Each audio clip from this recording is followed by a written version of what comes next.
Hello and welcome back to another episode of Fintech Focus TV with me, Toby.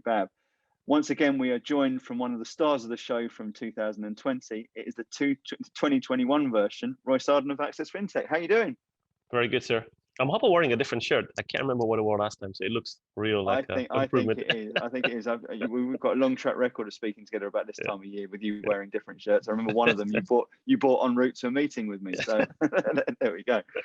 Roy, it's always wonderful speaking to you. And as we sit here now at the start of 2021, I'm pleased to say that you have been included once again on the list of the most influential fintechs in the Financial Technologist magazine. Congratulations to you and the company for that. Thank you.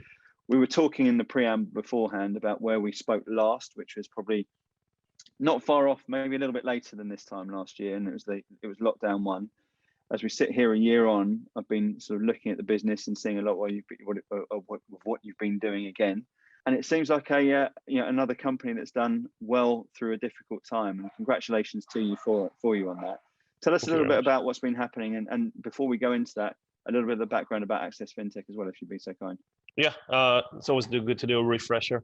It's good to do a refresher for a company in our stages because when you hit that growth stage, you ask yourself a lot of questions about who are we, what is our destiny, what are we here to do, and the story gets better every time. I always say the test is when I get to the point where I can tell my mom what we're doing and she understands it. That's kind of when we figured it out. I'm getting closer. We're not there yet, but getting closer. You know what? Sorry to cut in just for 1 second on you, but there was something that LinkedIn did once a couple of years ago where they bring your parents to work day. So rather than bring your kids to work, they had a bring your parents to work. And I was speaking to my account manager over there who was saying that the ability to get his dad to understand what LinkedIn was all about was a job beyond him. So I completely get what you're saying. But back to you. Sorry for cutting in. No, it's always good to have the added viewpoint. Makes it more fun. Access Fintech. So the company is 4 years old. Started in mid 2016. So we're actually pushing on to 5 years old almost. We are in the collaboration space, which as a sector has been getting more and more defined and more meaningful and influential. You see a lot of investments and activity in the space. So collaboration is a wide aspect. We focus on collaboration of data and collaboration of workflow. How firms are able to extract more value by sharing data with other firms in order to enrich their data. We call it the extended data journey. How does my data become enriched with the industry in order to have more valuable information at my fingertips? And how does my workforce get extended with other firms so we have a more efficient and collaborative way of addressing things? So it really is about kind of the way the data is being viewed today differently than the way it was viewed years past has been the main story for the company. We started off by focusing on a very specific use case, which was handling exceptions in the security space and then handling payment exceptions in the security space. And that proved the ability for firms who are often competitors, what the value is of working with each other in collaboration. And in the last year, it's just been a wake up for the entire industry on what value can be extracted through it. And the exception story became an anecdote or an example of, and the problem set has grown, and whether the opportunity has grown. And our journey as a company has evolved with it. So collaboration is a very big umbrella, and within that, we're in the data and workflow collaboration. I think it's been, if I think back to all the conversations I've had over the last year, collaboration seems to be one of the sort of big trends that we've seen, and one of the essential trends of last year. So, when we look at positioning of businesses, and when we look at where we've seen rapid acceleration, obviously digital transformation is the big headline. That's where we've seen rapid advancements from it. But underneath that, the sort of whole concept of collaboration, and to an extent interoperability and everything around there, are all things there that have been very, very much thrust to the forefront. And we're seeing a lot more around that. You throw in data into the mix where everyone's looking for the golden ticket. It seems to be well positioned. And as you said, look, there's investment that's been made in the space.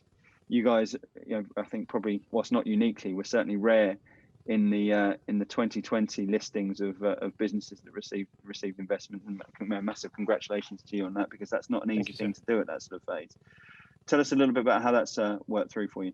We found a great partner to lead what was our Series B. So we got invested by Dawn Capital, which is a UK-based VC with a very specific expertise in fintech. There's a few fields of expertise, but fintech is a very strong focus of what they do. And it was fantastic to meet a firm that understands our space, understands the journey which we're at, the place, the trajectory where we can go. We were getting a lot of interest from the strategic investors, and we were really happy to have Deutsche join the investment.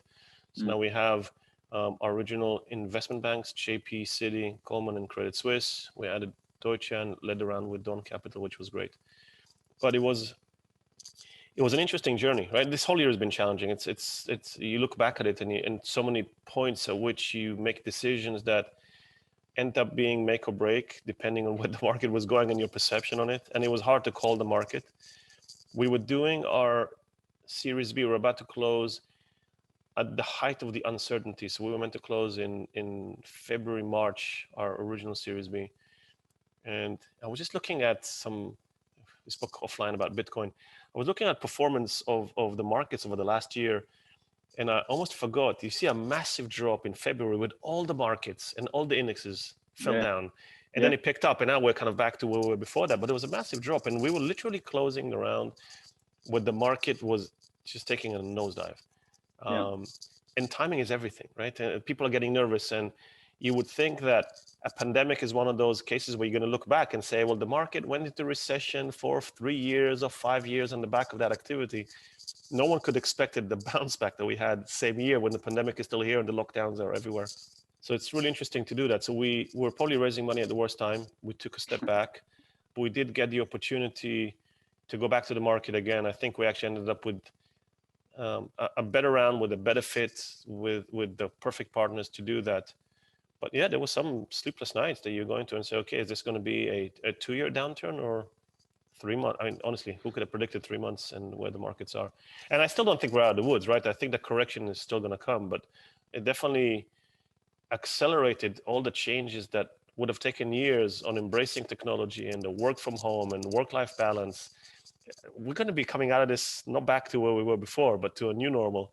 But I remember we had a conversation with one bank who said it would have taken them typically 2 years to approve Zoom as a tool within the bank to work, and they've approved it within a 3-week cycle.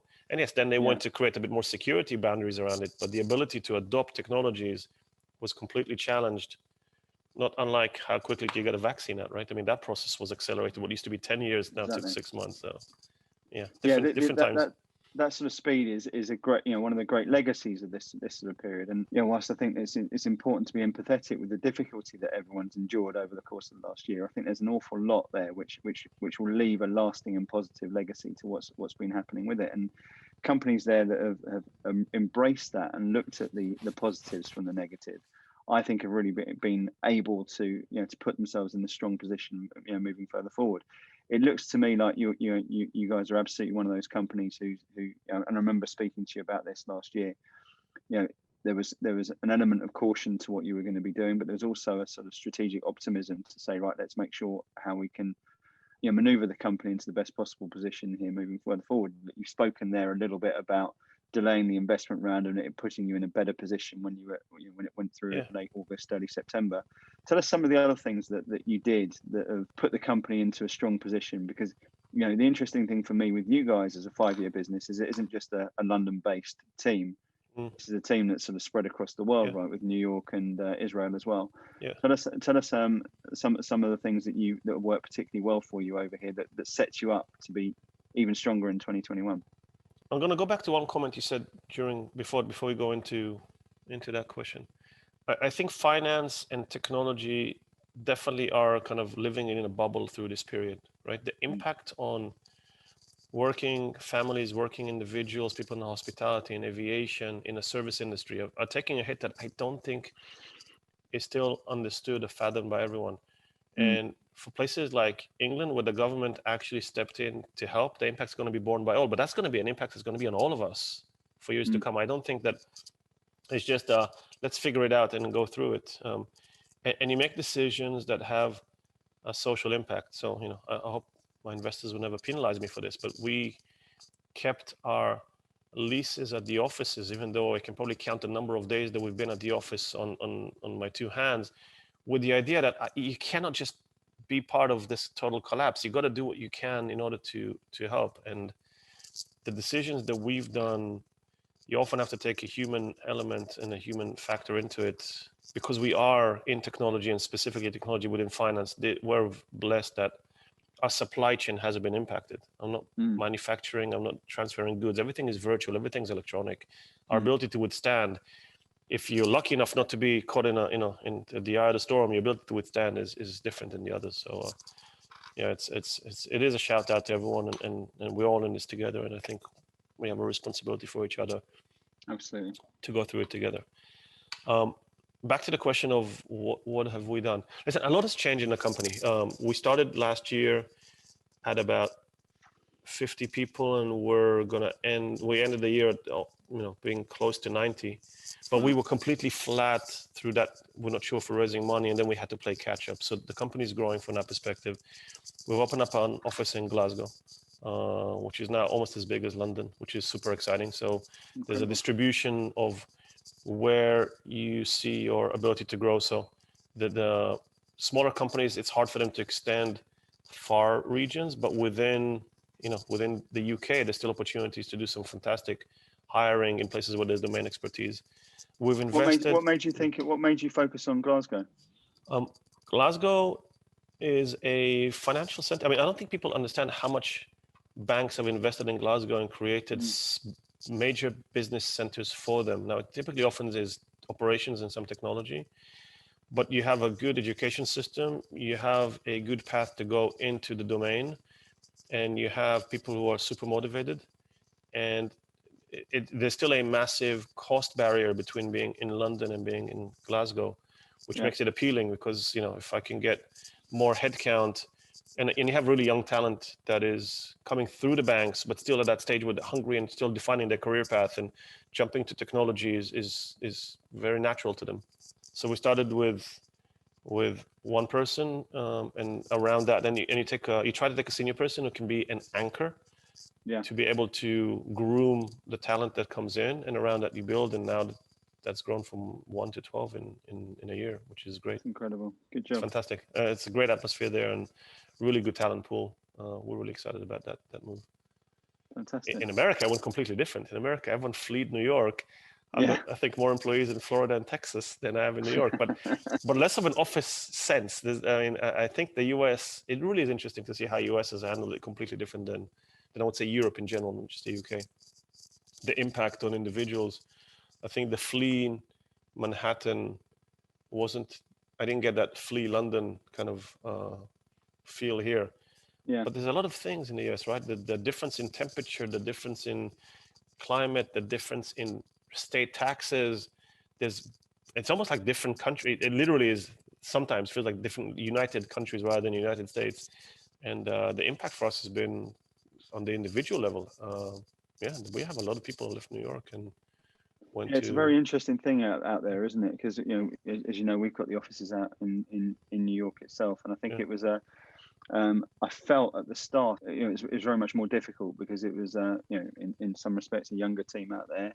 It was a team who were very New York by its nature is very everything's on top of each other, isn't it? And I think moving out, when you saw people moving out, it suddenly created a very different vibe for everyone who was in that that place at that sort of time. So I think they struggled with it, and I think America was probably economically, it certainly seemed there was a lot more trepidation in terms of companies growing. Over here we were seeing companies sort of similar to yours, with similar sort of stories, doubling in growth at various different stages, headcount growth.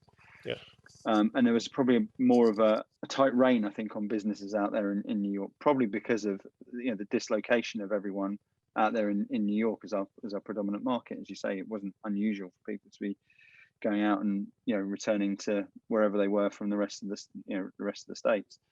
I think right now what we're seeing is a rapid turn on that, where we're seeing massive hiring in New York or in volumes US? coming in New York. Yeah. But again, with greater flexibility. So it's kind of you mentioned there about the post investment for you, that sort of pause and then catch back up. I think America paused quite a lot, and it, particularly in the sales space, where we place a lot of people into sales organizations, we're seeing, and change in particular, we're seeing suddenly a very fast, we need to rescale and probably start thinking about returning back into New York, or Manhattan, where I think it probably stays relatively empty. But I see that loosening up a little bit over the next 6 months. Is that something you're predicting, or are you going to see a much more fragmented viewpoint over in the States? I look at ourselves as a bit of a microcosmos for the whole thing, right? We are first of all, because you're a small company but international, it's fascinating to see the way every country treated it differently. We had differences between Glasgow and London. We had massive differences between Tel Aviv and London, and then London and New York, and you could have seen, the difference in impact. One thing that one decision we did in Israel was to embrace some of the changes in the work-life balance. And right now the staff are working 3 days in the office, 2 days from home. It started by supporting the bubble, but you take away the commute for 2 days out of the 5 days that you commute every day, which could easily be 3 hours on a given day that you give back. It really has an impact. Now, when your kids are home and you're homeschooling and everything, it's not necessarily always a good thing. But when your life returns to a bit more balance, suddenly those 3 hours are really meaningful in how you manage your activity. So, the willingness to work from home, which I always kind of felt intuitive about, but not everyone shared that approach, is seen completely differently. The willingness for individuals who made, again, especially in the US, made decisions to leave New York permanently and not temporarily, doesn't mean that they cannot be part of the fabric of the company and work remotely. And we're getting used to being efficient on a remote location. Now, again, it's always a pendulum, right? You get to the point where sometimes the lack of water cooler conversation or the corridor conversation starts impacting, and you need that reset a little bit. Now, maybe if we reset on a quarterly basis and still allow people to make some personal choices, it creates that, the choice of what my lifestyle is going to be, or where I want to live, or I want to raise my kids, the climate I would rather be in, etc. It really changes a lot. I mean, we have an employee who moved from the UK back to Romania, and he's in the company. This doesn't even raise a question. That's his home right now, but he's productive, he's efficient, especially on the tech side of it. We're still manufacturing. There's no reason not to. And we've got another one who's moving to Northern Ireland. We have the Glasgow office. The workforce is completely different, and your ability to retain people for a longer duration through those personal changes is a plus. You invest a lot in relationships you build, then suddenly, by the nature of it, you think you're going to have to sever them all because you want to make a personal choice on where you want to live. And nowadays, it's okay. You want to work from Romania, so be it. It's acceptable. And you see that as being a sort of long-term part of the fabric of the business as well? I think it's a size thing. It's easier for small companies. You have really strong interpersonal relationships that go across everything. If I'm a 250,000 person global bank and I have everyone working from home, it probably creates different challenges. What was the quote? I can focus on my problem set. It's a bit more manageable. There was a Goldman's, the head of Goldman's, who was quoted as saying work from home is an aberration, and as soon as we can fix it, the better, is what I read recently. So it's quite interesting to see the different.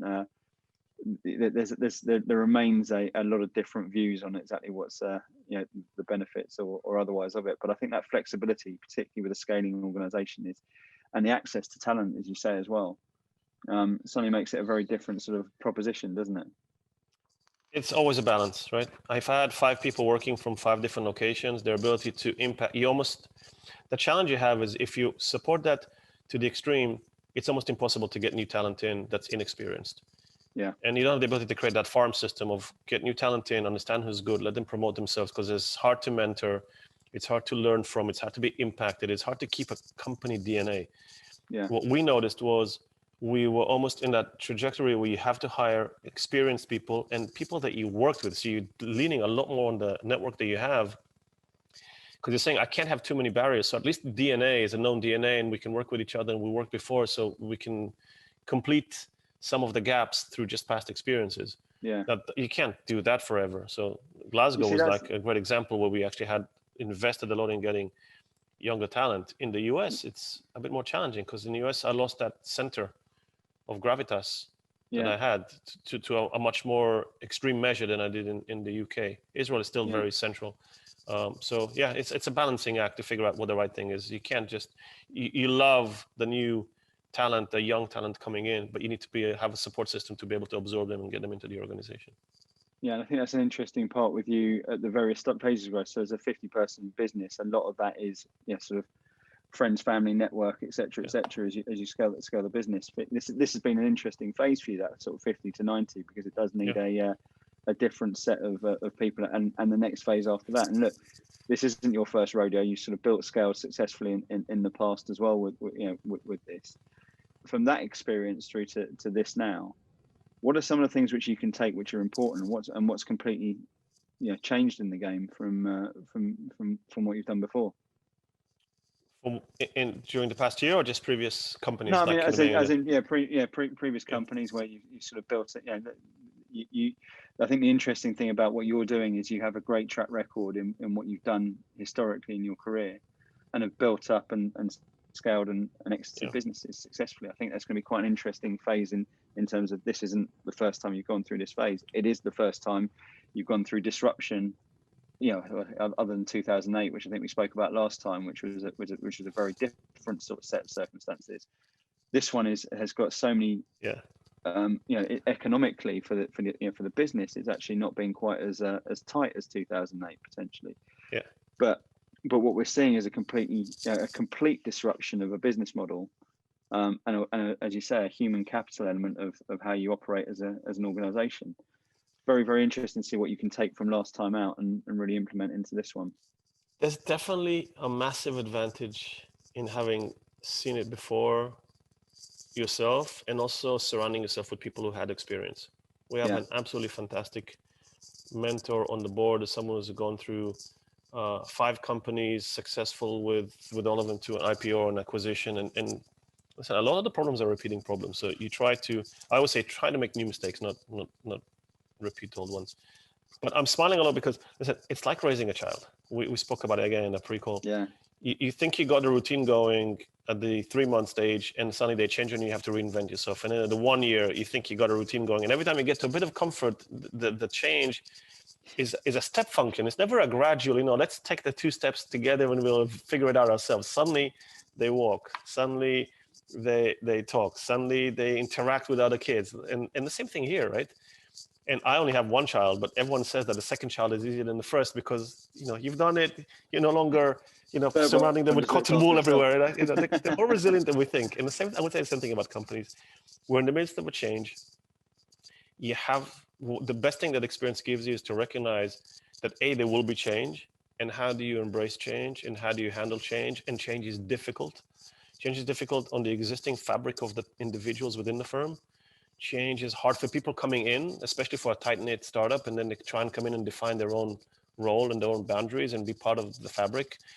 And by the time everyone's there, now comes the next change, and you're going through that again. From 50 to 90 is a very big change. And I can't remember, I feel like I've spoken about it so many times. I hope I'm not regurgitating what we spoke about last time, but change is something that has to be managed, and change gives you scale. When you started, it was a bunch of one-man armies. I can do any job I need to step into. There's going to be lots of gaps, and we're going to go ahead and do it. It's a flat organization, and we all talk to each other.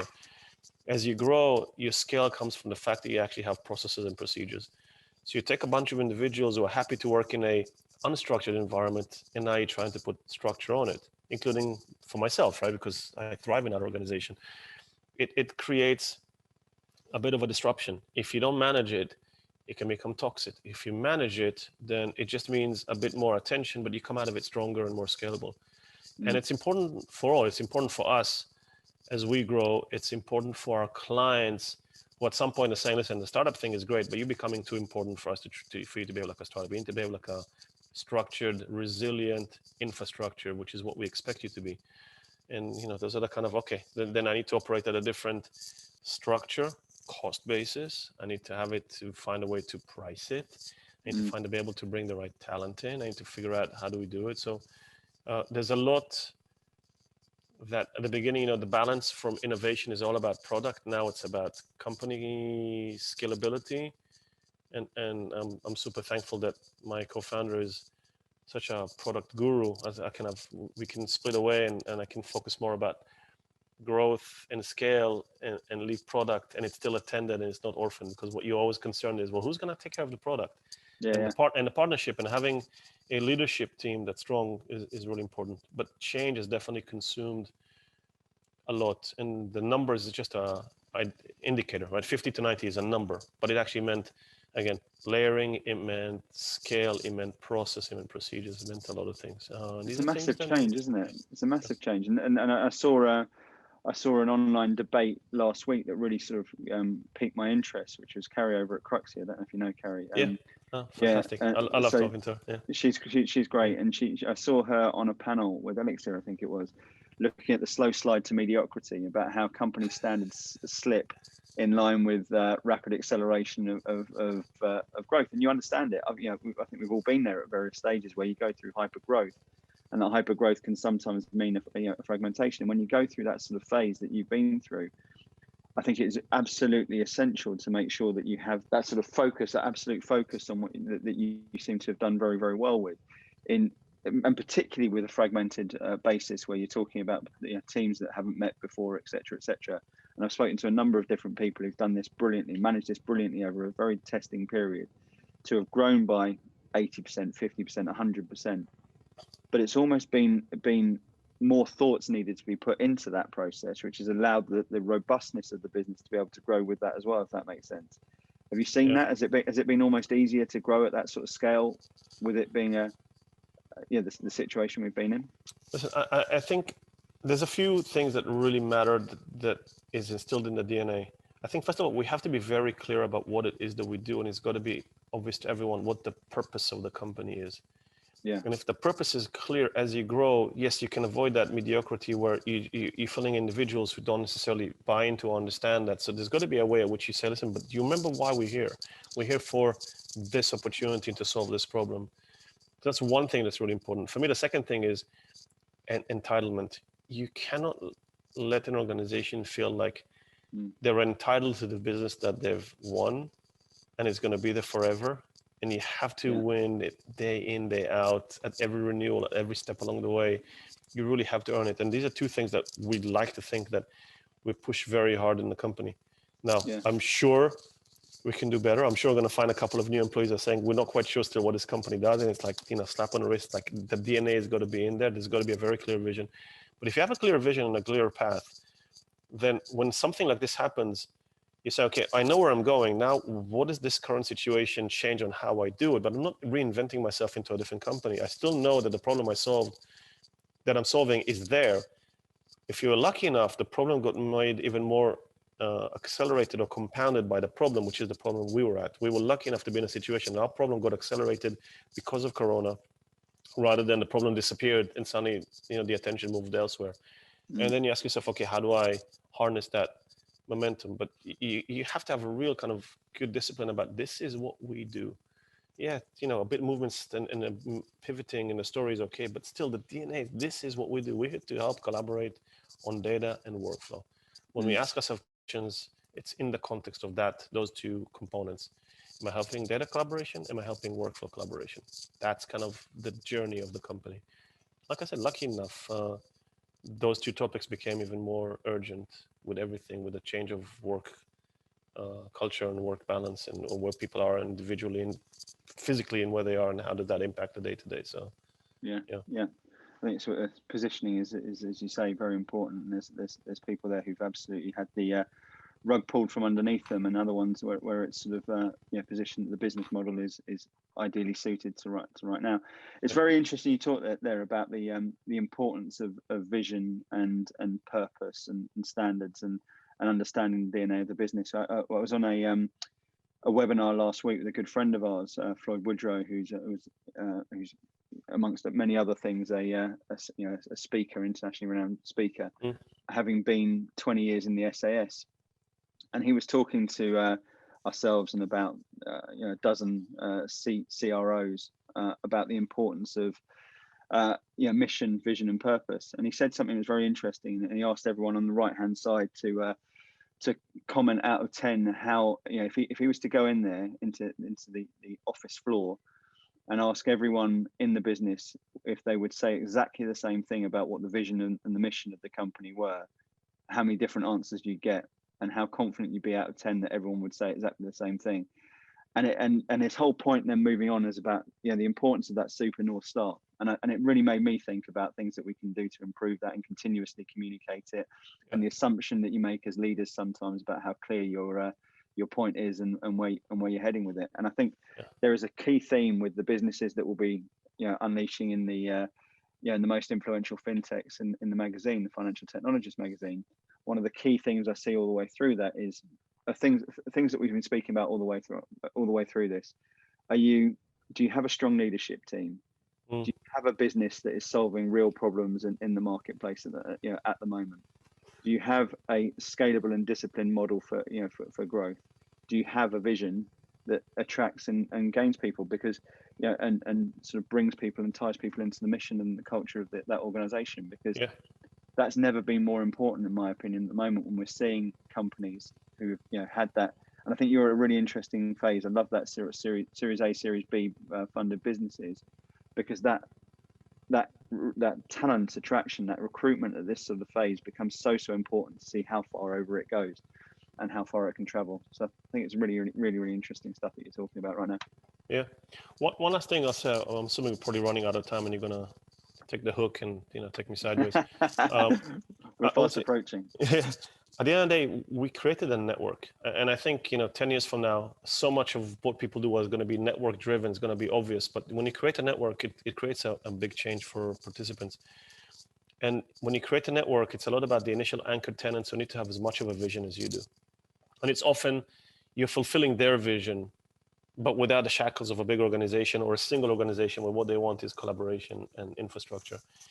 And I have to say I need to shout out to our early adopter banks and the investors who actually saw a vision that was outside of their limited four walls and said, actually, we need to knock some of it and build that network story and drive change within their organization and drive change across the ecosystem. And you can have a great idea, but without the early adopters, it's like there's no wind in your sails, and they've created such momentum. So really a shout out, and those individuals know who they are. I'm not going to name them, but without them, you put a few out early on. I think it's testament to the strength of the people who you've invested all the way through, both in that initial raise and what you've done this time out. It is literally an all-star cast, and that I don't think happens by coincidence. That happens when you've got a great proposition that adds value to things that need to happen at the moment, and there lies the message. So look, loads of exciting things, and Roy, I feel like we could be talking for another hour and not even scratch the surface of what we want to talk about here. But look, I'm sure we'll do more stuff again over the course of the next few months and have you back on, because it's always a pleasure. But for people who've listened to this and want to find out a little bit more and hear about all the things that you're doing, best way for them to reach out and get in touch with you? So best way is LinkedIn. I would say it's an easy way for people to reach out, or email us at marketing@accessfintech.com. So fantastic. LinkedIn for personal and marketing for the generic. Good man. So Roy, a pleasure as always. Thank you so much for joining us. Glad to hear it's gone well. Congratulations, because I know that when you're in it, sometimes it feels like it's just what we do. But you are without question doing a fantastic job over there, and I was so pleased to hear the positive news coming out of Access Fintech over the last 12 months, and long may it continue. Well done, and thanks for joining us again today. Thank you for creating this platform. I think it's fantastic and doing that. So thank you, Toby, for everything you've done in the past year for all of us. We're enjoying it a lot. We're enjoying it a lot. Roy, it's been a pleasure. Thank you all for watching. I hope you've enjoyed it as much as I have, and we'll see you soon on another episode of Fintech Focus TV. Thanks a lot.